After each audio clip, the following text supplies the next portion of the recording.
Salut les investisseurs, dans cette vidéo, on va passer en revue les questions des analystes au CFO de Vicat pour la présentation du chiffre d'affaires du premier trimestre. Pensez à vous abonner à la chaîne si ce n'est pas déjà fait, et on va aller regarder ça tout de suite. Lors de la conférence d'analystes du premier trimestre 2025, Hugues Chomel, directeur général adjoint et directeur financier du groupe Vicat, a défendu un bilan robuste, tout en répondant aux préoccupations des analystes sur la concurrence accrue au Sénégal, la volatilité en Inde et les ambitions de décarbonation. Voyons ça tout de suite.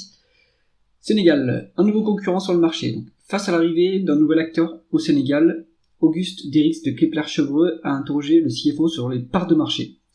Chomel a rassuré, pas d'érosion significative malgré une légère pression sur les prix. Le marché sénégalais en croissance constante, donc il dit mid to high single digits, c'est-à-dire on peut entendre entre 7 et 10%, 7 et 9%, absorbe vite les nouvelles capacités. Un nouveau four, le four numéro 6, plus efficient et axé sur les carburants alternatifs, devrait renforcer la compétitivité en éliminant le clinker importé. Donc là, ce qui est bien, on va préserver les parts de marché grâce à la forte croissance. Donc pas de crainte sur les prix au Sénégal. Décarbonation, un pari coûteux mais stratégique. Le projet de capture de carbone à Montalieu a été ensuite évoqué par l'analyste. Vicat entre dans une phase d'étude avec une décision d'investissement prévue en 2027 pour une mise en service vers 2031 sous réserve de subventions européennes et françaises. Chomel a reconnu le coût élevé de cette technologie énergivore, dépendante des prix de l'électricité et du stockage. Les économies viendront des quotas carbone évités et d'un premium sur les prix, mais les chiffres précis sur les coûts opérationnels ne sont pas précisés. Donc, on va vendre du ciment décarboné, donc c'est bien pour économiser des crédits carbone. On rappelle que les cimentiers ont besoin de crédits carbone pour pouvoir émettre du CO2 et continuer à opérer. Donc ils ont tous ça dans leur bilan. Il y en a qui le valorisent ou pas. Vicat là dans son bilan, mais ne le valorise pas parce qu'il compte pas le vendre, il compte le garder pour opérer. Donc plus on fera de ciment décarboné, plus on fera des usines de capture, plus on va économiser ces crédits carbone. Donc peut-être que in fine, à la fin, quand on aura tout décarboné, on pourra vendre et qu'il y ait des crédits carbone excédentaires. Donc ça c'est peut-être un actif caché, mais il vaut mieux pas le prendre en compte. Et ensuite, il faudra trouver des clients qui seront prêts à payer un premium sur les prix du ciment décarboné. Mais cela dit, si ces clients ils utilisent du ciment décarboné, ils peuvent aussi améliorer leur score ESG, et donc ça peut les intéresser. Donc moi, je pense qu'il y aura quand même, et en plus les acteurs publics, et sur les chantiers, ils seront incités à utiliser du ciment décarboné, donc je pense qu'ils arriveront à le vendre, même si sans subvention et sans augmentation de prix, en fait ce type de ciment, à mon avis, n'est pas très rentable. France et Suisse, prudence sur la météo et au volume. Ensuite, on a un analyste qui s'appelle Ebrahim Omani de CIC qui a questionné la stabilité de la croissance organique en France au T1. Le CFO a confirmé des hausses de prix modérées, donc il a dit low single digits, c'est-à-dire j'entends peut-être entre 1 et 5%. Hausse de prix en France et en Suisse, mais les volumes français restent en baisse, donc ça affecte le chiffre d'affaires sur la France. Après, le T1 est marqué évidemment par l'hiver, et donc il rappelle le CFO qu'il ne faut pas extrapoler le chiffre d'affaires et la croissance ou la décroissance sur l'année complète, parce que c'est le trimestre traditionnellement le plus faible. En Suisse, on a une croissance organique, donc c'est intéressant, et le CFO indique qu'elle a été obtenue grâce à des hausses de prix également. Maintenant, on n'a pas les marges en fait, donc on peut pas savoir de combien les hausses de prix ont affecté les marges et les chiffres d'affaires. Donc à suivre sur la publication du premier semestre. Inde et Afrique, des turbulences maîtrisées. Ensuite, on a Yassine Touari de On-Field Investment Research qui s'est étonné du maintien des prévisions pour l'année, c'est-à-dire un EBITDA en croissance plutôt faible, mais en croissance tout de même pour l'année 2025. Donc il s'est étonné alors qu'on voit une chute de 20% en Inde sur le chiffre d'affaires et des pressions en Afrique. Donc au Sénégal, on l'a évoqué plus haut. Chomel a défendu la confiance du groupe. En Inde, il y a un effet de base défavorable, incomparable, qui est élevé au T1 2024. Il faut se rappeler qu'il y avait beaucoup de projets d'infrastructure en Inde sur 2024 parce que c'était une année électorale, donc forcément, ça a boosté le chiffre d'affaires. Et idem en Afrique, il y a le recul de 10% qui est observé, c'est aussi un ralentissement lié au plan d'infrastructure. Hein. C'est typiquement un effet qu'on a vu sur les publications de Ruby aussi sur les trimestres précédents. On l'a pas vu sur ce trimestre-là, mais sur les trimestres précédents en Afrique, il y a aussi des plans d'infrastructure qui ont un peu ralenti. Toujours pareil, quand vous êtes plus en période électorale, on fait plus de dépenses d'infrastructure puisqu'on a plus besoin d'acheter des votes. Donc ça impacte temporairement le chiffre d'affaires. Donc, mais le CFO ne note pas de chute notable des volumes. Donc, il ajoute en plus que les efforts sur les coûts, hein, c'est-à-dire les économies de coûts et les hausses de prix, je pense aussi, hein, ça devrait limiter l'impact sur les EBITDA qu'on aura au premier semestre. Décarbonation et investissement, un équilibre délicat. Donc, il y a Yassine Touari qui a continué sur le projet de capture de carbone à 700 millions d'euros.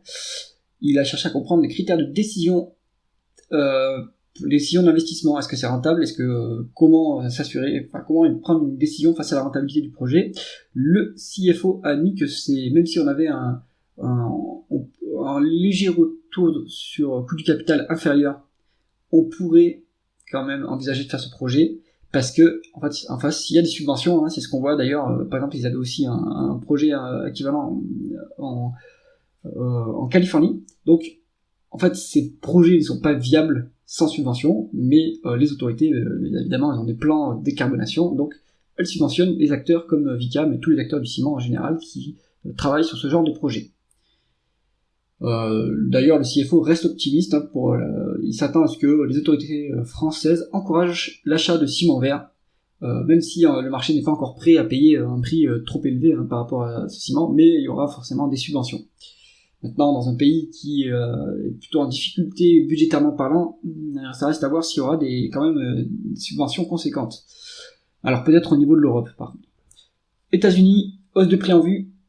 Interrogé sur les États-Unis, le CFO a indiqué que les hausses de prix reportées d'avril à juillet devraient trouver un terrain favorable, notamment en Californie, où le marché est porteur. Toujours pareil, les cimentiers, ils peuvent augmenter leur prix assez facilement. Ils ont un pricing power parce que ils ont des monopoles géographiques à cause du poids du ciment, donc c'est pas viable économiquement de transporter le ciment, à part si vous faites du transport fluvial, hein, c'est pour ça qu'ils exportent du ciment depuis l'Égypte, mais en dehors de ça, si vous transportez par route ou par train, c'est pas très viable économiquement, donc ils s'inquiètent pas de pouvoir augmenter les prix aux États-Unis. Alors ensuite on a Zuo Ying Yu de Citi qui a encore un peu creusé sur le sujet de la volatilité indienne. Chomel a décrit un marché du sud sous pression, mais il a noté une reprise depuis avril, et ça c'est porté par une demande soutenue au Maharashtra. Il a noté également que la qu'entreprise en chimie de construction diluera les marges, mais il y aura des synergies, donc synergies de coûts, fin 2025. Hein. Donc maintenant ils ont une joint venture en chimie du bâtiment qui leur permet de se diversifier.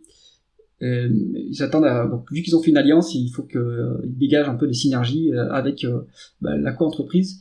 Donc pour l'instant ça va diluer les marges à court terme. Au Sénégal, les coûts de démarrage du nouveau four sera moins problématique qu'à Ragland en 2022. Ragland en Alabama, ils ont ouvert un nouveau four qui a coûté un peu cher sur 2022-2023 à démarrer. Maintenant il tourne en pleine capacité, mais il note le CFO qui sera confiant sur des coûts moindres pour le démarrage du nouveau four, du four numéro 6 au Sénégal. En clôture, le CFO a réaffirmé les ambitions de Vicat, croissance des ventes à périmètre constant. Donc ça c'est bien, croissance des ventes à périmètre constant. Donc si on fait en plus des acquisitions, il y aura une croissance additionnelle. Progression de l'EBITDA en low single digit. Donc moi j'entends on peut entendre entre 1 et 5%. Si on prend le point médian, ça donnerait 2,5. Capex net de 280 millions d'euros, alors qu'en 2024 on a fait 320 millions d'euros, donc ça va baisser un peu la dépense en capital, ça va augmenter les free cash flow. Un ratio d'endettement à 1,3 fin 2025, donc ça c'est bien, on baisse la dette, et donc ça devrait, à prix constant, baisser le multiple, baisser la valorisation, donc ça apporte de la marge de sécurité. Le 28 juillet, on aura les résultats semestriels, mais le groupe continue d'avancer tranquillement et continue à être pas cher en termes de valorisation. Donc toujours une marge de sécurité à ce niveau sur Vika, elle est moindre qu'avant. On avait une énorme marge de sécurité sur 2023-2024. Maintenant, le cours s'est bien rattrapé. On est sur une valorisation en valeur d'entreprise sur EBITDA entre 4 et 5. 5,5. Bon, on est sur la médiane 5 ans, mais en absolu, c'est quand même très faible. Moi, je rappelle, mon objectif de cours, c'est 55 € pour commencer à prendre des profits. On est aux alentours là des 48-49 €. Il y a eu le dividende qui a été versé, donc bon, on a encore une petite marge de progression de 15-20% à mon sens, voire plus, mais à partir de 55 €, je commencerai à alléger. J'espère que cette revue des questions des analystes vous a intéressé. Dites-moi ce que vous pensez de ce format dans les commentaires. Et moi, je vous retrouve dans une prochaine vidéo. À bientôt!